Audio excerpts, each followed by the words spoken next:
Bueno, me presento, para quien no me conocen, soy el presbítero Juan Manuel Venegas Medina, responsable diocesano de la Dimensión de Música Sagrada de la Arquidiócesis de Tlalnepantla. Actualmente soy vicario en la parroquia Redemptoris Mater en Ciudad Satélite. Tengo unos 3 meses por allá. Les voy a comentar un poquito de esta dinámica que hicimos. Yo les aseguro que la mayoría de ustedes lo que menos esperaron encontrar en un congreso de música litúrgica, pues es este tipo de música que acabamos de bailar y cantar. ¿Cierto o falso? Cierto. Pues fíjense ustedes nada más, la gente cuando va a la iglesia va a encontrarse con Dios. Y nosotros como músicos somos un medio, un instrumento para que la gente en verdad se encuentre con Dios. Cuando nosotros no tocamos música adecuada en el estilo que la iglesia recomienda, pues pasa lo mismo. La gente nos podemos convertir en un estorbo para encontrarnos con Dios, aunque suene feo, así es. Hay cosas que no se deberían de tocar o formas que no es recomendable que se toquen en misa. Así como aquí hay mucha gente que va a misa a encontrarse con Dios y no con unos coros o cantores o lo que sea que se sienten artistas, ¿sí? Sino que están al servicio, deben de estar al servicio de la liturgia.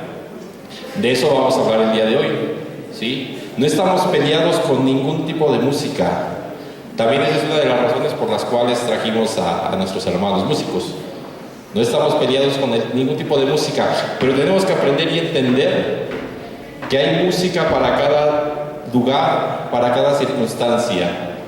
Y los músicos de iglesia tenemos que prepararnos para en verdad hacer que nuestros hermanos se encuentren con Dios. ¿Cuáles son los fines de la música litúrgica? Son 2 fundamentales: la glorificación de Dios, dar gloria a Dios, y la santificación, la edificación de los fieles, de nuestros hermanos. Esos son los fines. Y para ello la iglesia pues nos da ciertas normas, ciertas luces, nos enseña cómo tiene que ser para que auténticamente la gente que participa en misa, en la liturgia, se encuentre con Dios. La música es el medio, fíjense ustedes, es el medio más poderoso de evangelización que tenemos. No sé si ustedes lo sabían. La música evangeliza muchísimo más que muchas cosas que hagamos. Créanme que sí. San Agustín decía, por ejemplo, que el que canta bien ora 2 veces. ¿Sí? No nada más el que canta. ¿Sí? Porque todos cantamos, pero el que canta bien ora 2 veces. Y también aquel que canta bien se convierte en instrumento para que los fieles, para que los hombres se encuentren con Dios. Bueno, miren, mientras les voy a presentar, este póster es de obsequio, es el promocional para este evento, pero bueno, quisimos que fuera funcional, entonces ahí tienen el calendario litúrgico, ¿sí? Por eso se lo pueden llevar, no es porque nos hayan sobrado, de hecho hicimos más para poder obsequiar, ¿sí? Aquí vienen los tiempos, las semanas divididas, etcétera, ¿no? Pues ahorita con lo que les vayamos explicando, pues seguramente nos podemos ir guiando aquí en nuestro calendario litúrgico. Este también es de regalo, ¿sí? Es lo mismo, es el año litúrgico, con una breve explicación sobre cada tiempo, y bueno, aquí un dibujito, también pedagógico que nos puede ayudar. Vienen los colores, lo que significa cada color litúrgico, y pues una recomendación muy importante sobre cómo tiene que ser la música. El tema es muy amplio, por supuesto. Aquí solamente es una referencia de algo que tenemos que tener muy claro. ¿Cuál es la función de la música y la función de nosotros como músicos a lo largo del año litúrgico, en los tiempos? Ya llegó nuestro librito. Todo lo que vayamos a decir el día de hoy está aquí. Se llama el año litúrgico. Yo este primer tema que voy a dar son los primeros 5 capítulos. Se les voy a resumir los 5 primeros capítulos en media hora, ¿sí? Se los voy a presentar. Y ya los siguientes capítulos, los padres se los irán dando. El ciclo navideño, que es Adviento, Navidad, Epifanía. El ciclo pascual, que es Cuaresma, Pascua, Pentecostés y el tiempo ordinario, ¿sí? Entonces yo voy a comenzar en este momento, les voy a explicar, les voy a platicar lo que es el año litúrgico. Ese es el tema que veremos en este momento. Les digo, son los primeros 5 capítulos de aquí. El año litúrgico. Vamos a ver primero el tiempo en Cristo. Lo sagrado del tiempo no está ligado a ciclos cósmicos, como tradicionalmente se ha hecho, ¿sí? Las culturas se guían por los ciclos lunares, los ciclos solares, por las estaciones. Nosotros no nos guiamos de esta forma, no entendemos el tiempo así, aunque las raíces están allí, por supuesto que sí. Para nosotros, los acontecimientos históricos son los importantes. ¿A qué nos referimos? A que Dios ha irrumpido en nuestra historia a través de hechos salvíficos. Y el tiempo lo entendemos así, como hechos salvíficos, que si ustedes ven el Antiguo Testamento, se darán cuenta cómo continuamente se rememoraba. Cuando el Señor nos sacó de Egipto, cuando el Señor escogió a Abraham, cuando el Señor nos liberó de Babilonia, etc. Estos hechos salvíficos son los que a nosotros nos van dando el sentido del tiempo y de la historia. Lo sagrado del tiempo no está ligado a ciclos cósmicos, sino a acontecimientos históricos. El tiempo es siempre un tiempo con Dios, sembrado de acontecimientos salvadores. Para nosotros el tiempo, podríamos decirlo de esta forma, es sacramental, es decir, en el tiempo Dios nos da la posibilidad de encontrarnos con Él. Lo conocemos, lo tocamos en el tiempo. Los cristianos creemos y celebramos a Dios que ha irrumpido en la historia. Esta es la gran diferencia entre el cristianismo y todas las demás religiones y filosofías. Todos ellos buscan a Dios, pero para los cristianos, con sus raíces judías, es Dios el que ha venido en busca del hombre. Ha irrumpido en nuestra historia y lo sigue haciendo. En la historia de cada uno de nosotros, ¿cuántas veces podemos decir que nos hemos encontrado con Dios? O que lo encontramos, por ejemplo, el domingo, cuando vamos a misa y comulgamos, escuchamos su palabra, nos encontramos con Dios en nuestra vida. En un lugar concreto y en un momento concreto, como sigue sucediendo el día de hoy. En tu casa, en tu parroquia, te encuentras con Dios en un momento concreto de tu historia y en un lugar concreto. Esta irrupción de Dios se inicia en el Antiguo Testamento con Abraham, con el cual Dios establece un pacto de alianza. Las manifestaciones e intervenciones divinas se prolongan luego de manera progresiva a lo largo de la historia de Israel y culminan en la gran manifestación plena y definitiva aquecida en Jesús de Nazaret, Mesías e Hijo de Dios en la plenitud de los tiempos. En este pequeño párrafo hicimos un recorrido de la historia de la salvación, desde que Dios escoge a Abraham hasta que Jesús viene y nos salva. Este conjunto de manifestaciones e intervenciones de Dios constituye lo que entre nosotros se denomina historia de la salvación. Y esta historia de la salvación no ha terminado, sigue sucediendo con nosotros, porque Dios también nos salva y nos quiere salvar a nosotros. La Iglesia prolonga la presencia de Cristo en el mundo a lo largo de la historia y asegura la acción salvadora de Dios entre los hombres hasta el final de los tiempos. Aquellos hechos salvíficos que nos narra la Sagrada Escritura y que son la revelación divina, no han concluido, se siguen realizando en nosotros, y esa es la intención del año litúrgico, que aquellos hechos que podríamos conmemorar o rememorar se sigan realizando en la vida de cada uno de nosotros, en nuestras parroquias, en nuestras comunidades, a través de la Iglesia. El orden del tiempo. La liturgia ordena el tiempo, lo organiza, lo subdivide, lo llena de significado. La liturgia requiere nuestro tiempo, es más, toma todo nuestro tiempo. ¿Qué es el calendario litúrgico? Esto que les dimos en este póster.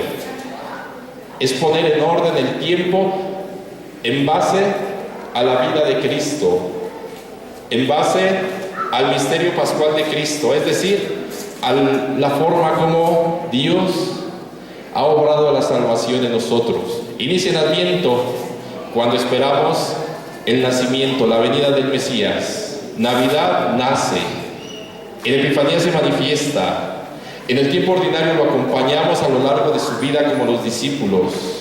En Cuaresma nos preparamos, ¿sí?, para su pasión. Nos disponemos para acompañarlo en el momento en que nos salva en la cruz. Semana Santa conmemora los hechos salvíficos, ¿sí?, del misterio pascual. En Pentecostés conmemoramos que Dios nos da su Espíritu.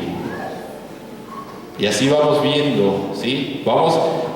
Es un orden que la Iglesia nos propone para que nosotros nos encontremos y vivamos y caminemos con Dios a lo largo del año. ¿Quién es el protagonista de este año litúrgico? Cristo. Es el centro de nuestra vida. Puesto que no nos podemos ocupar de todo el misterio de Cristo a la vez, hace falta tiempo para examinarlo desde cada uno de sus aspectos. Eso es precisamente esto, el calendario litúrgico. Vamos viendo los aspectos de la vida de Jesús y vamos caminando con Él. Tal es justamente la intención pedagógica del año litúrgico, que despliega sucesivamente para nosotros las diversas etapas de la economía de la salvación. Esto que vemos aquí en colores son las etapas, ¿sí?, de la historia de la salvación. Aquí también lo vemos, ¿sí? Estos tiempos, Adviento, Navidad, son las etapas de la historia de la salvación. Bueno, aquí tenemos nuestro calendario litúrgico en dibujitos para que sea más pedagógico. El año litúrgico gira en torno a la vida de Cristo. En él acompañamos año con año a Jesús en los acontecimientos salvíficos de su vida, que son salvíficos para nosotros. Dios obra su salvación en nosotros a través del año litúrgico. Y podríamos pensar, pues no es aburrido estar cada año repitiendo lo mismo y repitiendo lo mismo. Y tengo 20, 30, 40 años y cada año Navidad y cada año Adviento y siempre los mismos cantos. ¿No parecería una monotonía? Pues no debe de ser, no debe de ser un monótono. Sin embargo, este movimiento cíclico no gira en círculos, así solamente, volvemos a lo mismo, sino es un movimiento en espiral. Es decir, que cada vuelta que damos al año litúrgico, nosotros debemos ir creciendo, debemos ir profundizando, debemos ir acercándonos más a Dios. No debería de ser monótono nunca el año litúrgico, porque una Navidad nunca debe de ser igual a otra, porque una Semana Santa nunca tiene que ser igual a otra. Debe de ser un momento en el que conocemos más profundamente a Dios, a Cristo. El tiempo litúrgico, por tanto, concilia íntimamente en sí mismo la circularidad y el progreso. Sí son círculos sobre los tiempos, pero vamos progresando en el conocimiento de Dios. Vamos a verlo desde otra perspectiva. Los años litúrgicos, aunque en apariencia son todos iguales, en la medida en que nos abrimos a la acción progresiva de la gracia que opera en ellos, actúan en nosotros como una barrena que, además de girar, va penetrando en profundidad. Una barrena, una broca, también es circular, pero va penetrando cada vez más profundo, como un taladro. El tiempo litúrgico es el misterio de Cristo, que como un taladro nos es inculcado año tras año cada vez más profundamente. Cada año yo debo de conocer más a Jesús. Cada año yo debo de crecer más como cristiano. Esa es la intención. Así debo de entender la espiritualidad litúrgica. Debe de ser para mí objeto de crecimiento. Por ello no hay no es monótono el año litúrgico, no debería de serlo. ¿Qué es el año litúrgico? Es la conmemoración sucesiva de los misterios de la vida de Cristo a lo largo del año. Inicia el primer domingo de Adviento y termina el sábado posterior a la fiesta de Cristo Rey. Vamos acompañando a Jesús, ¿sí? Desde antes de que nace el Adviento hasta la fiesta de Cristo Rey del universo, el sábado posterior a esta fiesta, ¿sí? Vamos recorriendo todos los misterios de su vida y vamos caminando con Él como discípulos. Somos instruidos por Él en la liturgia. El año litúrgico es una epifanía, es decir, manifestación de la bondad de Dios que ha hecho irrupción y se ha manifestado en el curso de la historia de la salvación. En el año litúrgico Dios se nos manifiesta, Dios se nos da a conocer, pero no es un conocimiento, digamos, hacia lo lejos, sino que en realidad yo me encuentro con Dios en mi vida, me transforma o debería de transformarme. En el año litúrgico Cristo sigue actuando ininterrumpidamente en el tiempo y nosotros podemos entrar en contacto con todos y cada uno de los acontecimientos salvíficos de su existencia histórica, los cuales son para nosotros fuente y causa de la vida divina y de la gracia. En cada acontecimiento de la vida de Cristo que conmemoramos en el año litúrgico, nosotros nos encontramos con Él. Por ello les digo que el tiempo es sacramental, un medio para encontrarte con Dios. Y también ahí tienes la posibilidad de recibir la gracia de Dios y su vida divina. Por ello es importante prepararnos para vivir los tiempos litúrgicos, disponernos. Es triste, por ejemplo, que haya retiros en las parroquias, ¿sí? Preparación de los tiempos litúrgicos, y a veces a los coros ni se les toca. No, ellos cantan, ¿no? Pues los coros también tienen que prepararse y tienen que vivir la espiritualidad, y también ellos tienen que crecer año con año. Fíjense ustedes, decía, eso me lo platicó Monseñor Alfredo Mendoza, hace un año le hicimos un reconocimiento, él ya falleció hace unos meses, pero bueno, en alguna ocasión él me contaba, me decía esto que les voy a comentar. En una celebración litúrgica, dos tienen que ser los ministros más preparados.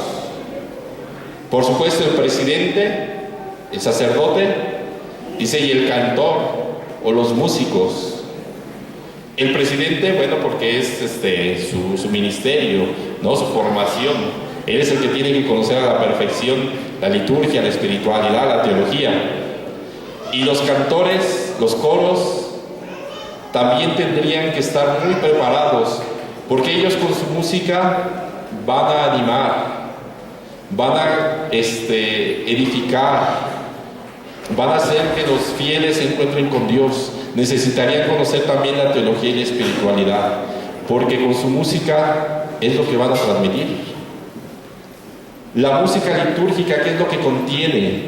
Contiene la palabra de Dios hecha canto, contiene nuestra doctrina católica y es nuestra oración hecha canto.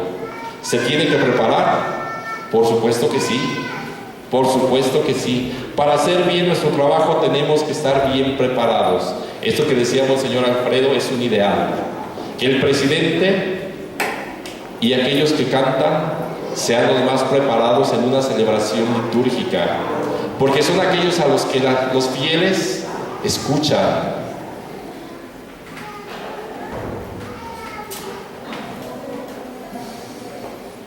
En 1947, Pío XII, en su encíclica Mediator Dei, decía: por esto el año litúrgico, al que la piedad de la Iglesia alimenta y acompaña, no es una fría e inerte representación de hechos que pertenecen al pasado.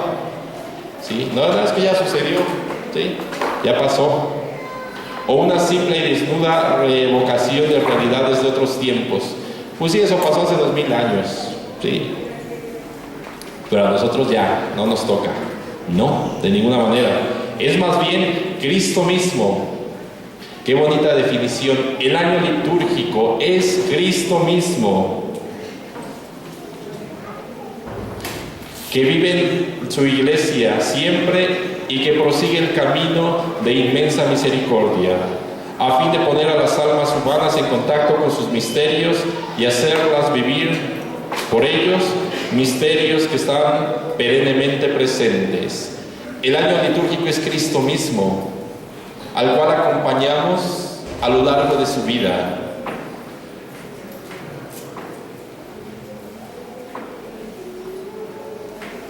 En la organización del año litúrgico hay dos factores o ideas motrices que han guiado simultáneamente y coincidentemente la tarea y han impulsado su desarrollo. Esto es lo importante, lo fundamental, lo que nos tiene que quedar bastante claro del año litúrgico. Cristo es el protagonista. Cristo es el perfecto cumplidor y realizador en su vida y en sus obras de cuanto anunciaban, prefiguraban y significaban las antiguas fiestas de Israel y en general de toda la historia del pueblo de Dios anterior a él. La necesidad de imitar el misterio de Cristo. En Cristo se cumple nuestra salvación, pero nosotros tenemos el deber de imitarlo. Eso es la pedagogía del año litúrgico. ¿Qué es la santidad? La santidad es asemejarte a Cristo. Y el año litúrgico es lo que va a hacer: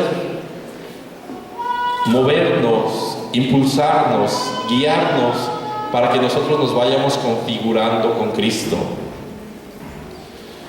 No solo de celebrarlo, sino de conformarse a Él, de ser conformados a Él. Se trata de una de las características fundamentales del culto de la nueva alianza, la exigencia de santidad interior. Nosotros, músicos, tenemos también esta exigencia. La necesidad de que el gesto externo, sea el que sea, vaya acompañado de la actitud del corazón. La necesidad de que el gesto externo o del signo, podríamos decir, como la música, ¿sí?, que no solamente cantemos sin sentido, sino que desde nuestro interior aquello que cantamos lo creamos y lo vivamos. Dicen, por ejemplo, que las palabras mueven, pero los ejemplos arrastran. Yo estoy convencido de algo, que cuando un músico, cantor, un coro, vive su fe, está convencido, ¿sí?, mueve a las almas. No solamente lo escuchan, dice, pues sí, el coro cantó bonito. No, en verdad se convierte en un instrumento, ¿sí?, para que los hombres se encuentren con Dios. Sed santos porque Él es santo. Es la suprema norma de la vida de perfección anunciada por Cristo. ¿Cuál es el centro del año litúrgico? El misterio pascual de Cristo. Sí, tradicionalmente se dice que el misterio pascual de Cristo es la pasión, muerte y resurrección de Cristo. Aquí lo vamos a ver un poquito más profundo desde la Sagrada Escritura.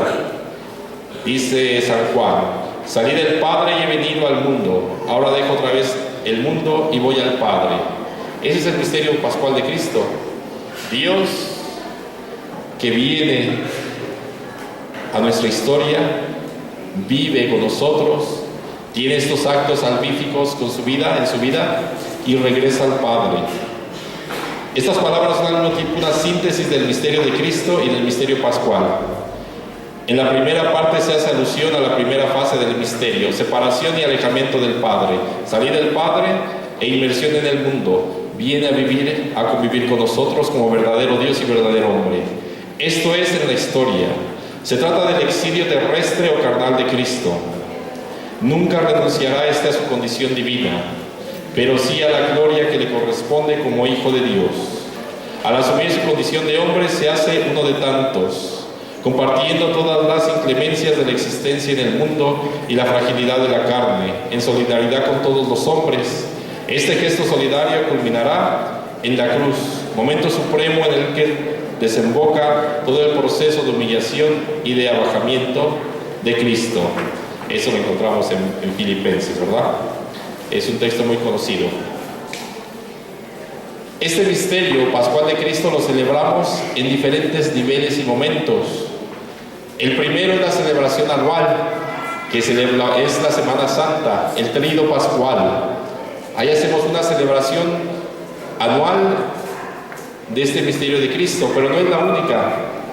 Lo hacemos también El domingo, ahí podríamos decir la celebración semanal. Aquí, bueno, no lo puse. La celebración semanal del misterio pascual de Cristo. El domingo es el día fundamental para nosotros y que la Iglesia nos pide que vayamos a misa. Obligatorio, no es opcional, es obligatorio participar para los católicos. La celebración semanal, bueno, es el domingo. Y vienen los ciclos, ¿sí? El ciclo natalicio, que es Adviento, Navidad, Epifanía, lo tenemos que ver como una unidad, ¿sí? No están separados, uno está en función del otro. El ciclo pascual, Cuaresma, Pascua, Pentecostés. El tiempo ordinario, que son 32 o 33 semanas. Y tenemos otros elementos en el año litúrgico. A la Virgen María, modelo de ser humano para nosotros, y el Santoral, ¿sí? En ese grado de importancia. Pues en los próximos temas iremos profundizando en estos elementos del año litúrgico, ¿sí?